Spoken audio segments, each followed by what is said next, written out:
Hello and welcome to the refraction video tutorial.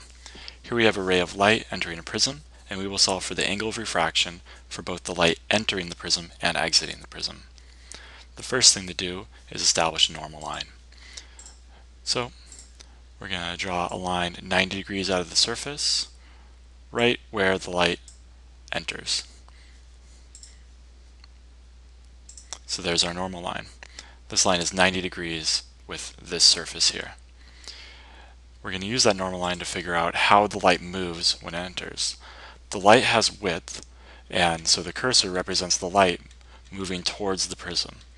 And the light moves towards the prism, it gets closer and closer, and then right there, the light begins to enter the prism. Notice that the top half of the light has entered and the bottom half is not.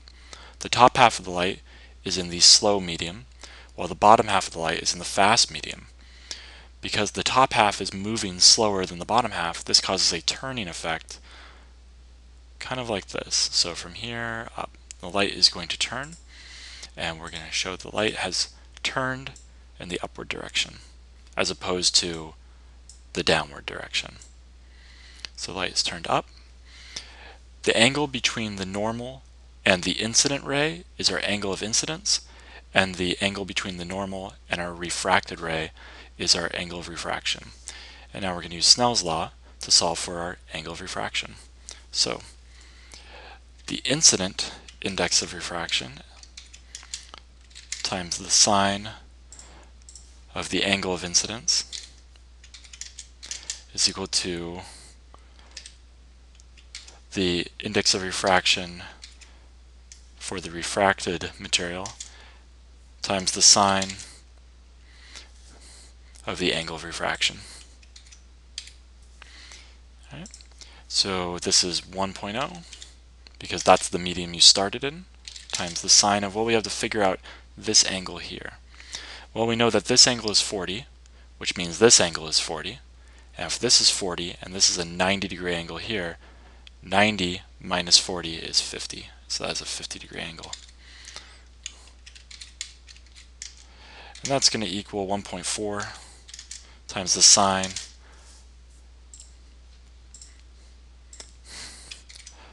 of the index of refraction. So sine of 50 times 1 is 0.766.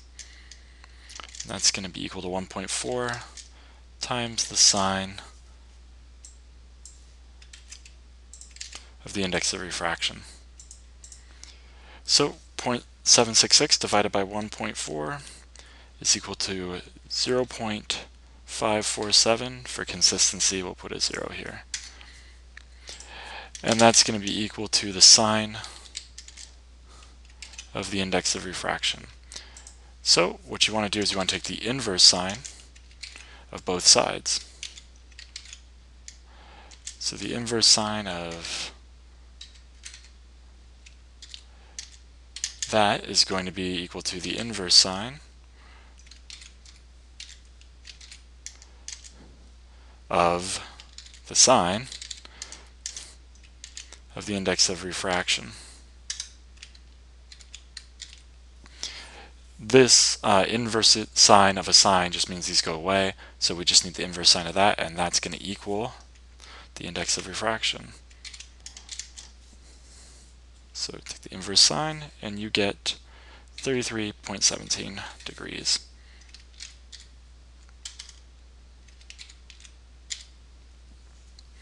Alright, so that's going to be this angle right here.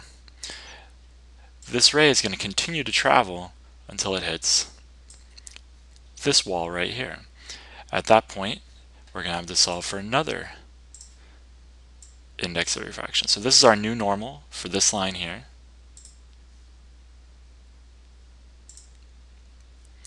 And now we need to figure out what this angle is here. So this triangle down here is to help us figure out this. So what we'll do is we will draw our light ray coming up and draw our previous normal, which that is not it, because that's not 90 degrees to our surface. Let's see. And something there, about there. There's our normal. And we'll draw our second normal here.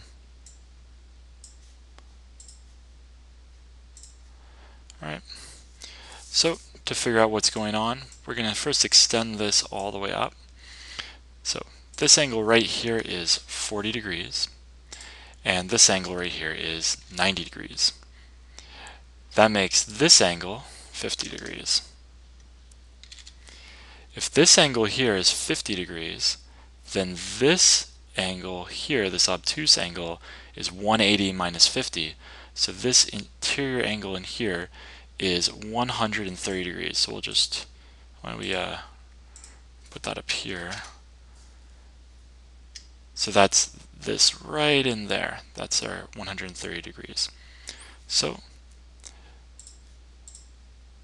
we know that that angle right in there is 33.17, and we know that that angle right there is 130. So that means that this angle right here, I'll point to that,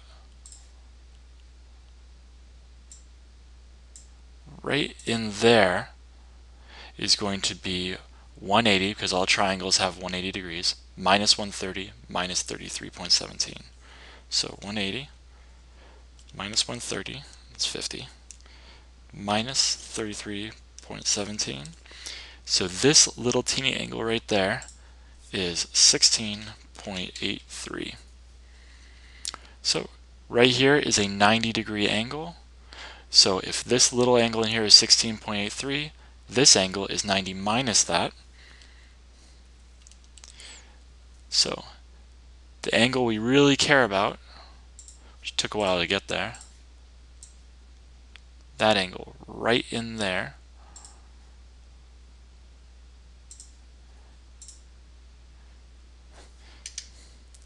is 73.17. And we got 73.17, whoops, by taking 180 minus 33.17 minus 1, or sorry, we got this by taking 90 and subtracting 16.83. So it's a bit of geometry to get that angle, but you can get it. All right. Now we're going to use Snell's law again. I guess we should figure out which way the light will turn when it exits. So upon exiting, the light on this end is going to be moving slow, while the top light will be moving fast. So that's going to cause a turn that is clockwise. So that turn will be like this, and the light will refract out in this direction because the bottom half of the light will be stuck while the top half is moving faster, causing a bend. So we're just going to use this equation again, so we'll just copy that. And the Ni this time is 1.4 because we're starting in the substance. And then we have this angle here is our angle of incidence, and that's 73.17.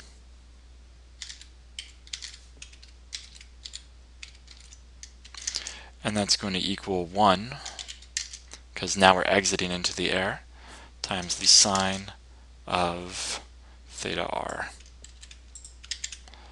Alright, so the sine of 73.17 is 0.957 times 1.4, and that's 1.34.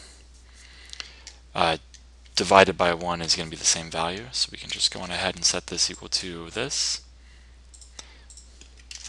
Alright, so now we can take the inverse sine of both sides,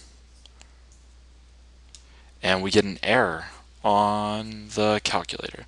The reason we have an error is because this angle is not possible. This is not going to happen. So the light is past the critical angle, and at the critical angle you no longer get refraction, you now get entirely internal reflection. So this doesn't happen. So instead of refracting, because we've passed the critical angle, as was told by the error on the calculator, we're just going to get reflection internally. So the light will refract first, and then will reflect at this point here and reflect back in. We still have to figure out what this angle of reflection is, though, but that's easy. The reflection angle is the same as the incident angle, so we already know this is 73.17, so that means that this angle here is also going to be 73.17.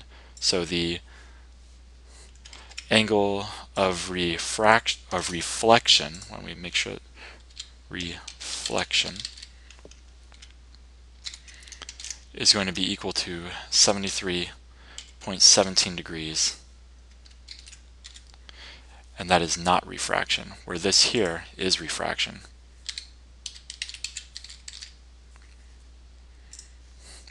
Thank you for watching the refraction video tutorial.